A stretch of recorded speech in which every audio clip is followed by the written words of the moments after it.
So what's a slow learner? By default, this implies that we have slow learners, we have fast learners, and there's this comparison going on, which in my opinion is not the best way to look at things.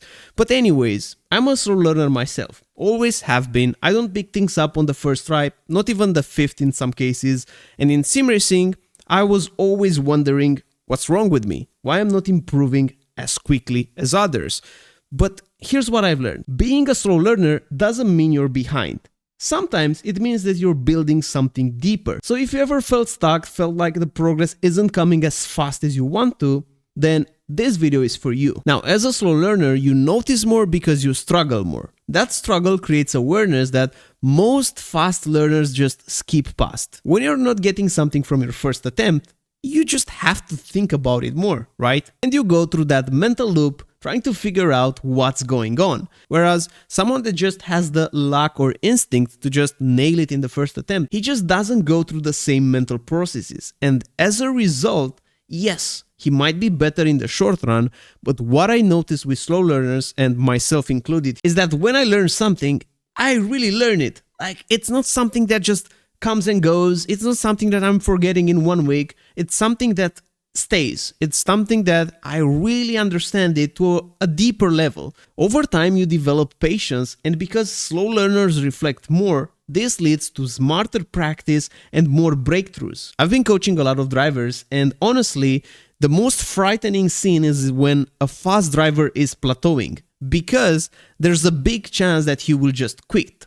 When a fast learner, a person that he is used to learn everything quite quickly, eventually hits that big plateau, well, he doesn't have the patience, he doesn't have all the tools that he needs to get past the plateau.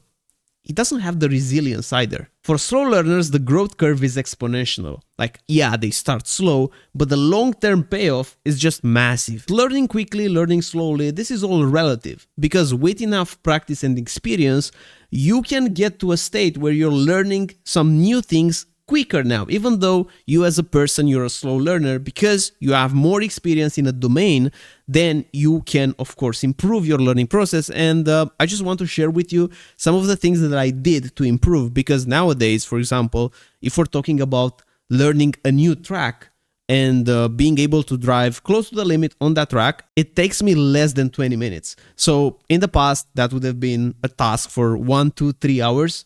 But because I accumulated experience over time, obviously I'm more efficient. And you can be more efficient too. You can learn quicker too. So my number one tip is broaden your understanding of the domain that you're studying. Sim racing here, because you really want to make some processes become automatic, because that's what's not happening right now. For a fast learner, he somehow gets it. And in sim racing, maybe he doesn't have to think about trail braking. So he's just trail braking without consciously thinking about it. Us as slow learners, because we don't get it from the first time, obviously we're doing something wrong. And in order to fix it, the best thing that you can do is to really understand what's going on under the hood. Get the racing theory into place, really understand it, and then try to put it into practice. Now, the reason why this is important is because we want to get from the stage of not getting it and not understanding why we're not getting it to a stage where we're still not getting it, but we're understanding why we're not getting it, you see? And when that happens, that's a big step forward.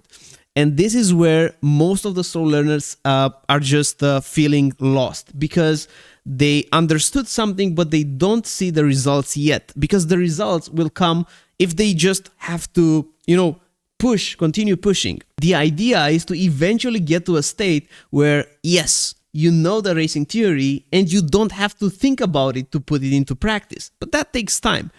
When that happens, though, you will exactly accomplish your goal and you will finally get it, you see? But it takes time, it takes practice, it takes, a bit of foreshadowing. And I hope that with this video, we can just push it to more drivers. So let me know in the comments if this all makes sense. So I hope this video was helpful. If you're considering yourself a slow learner, just throw that idea on the window. It doesn't really matter. It's just a label. Of course, some people will learn a bit quicker. Some people will learn a bit slower.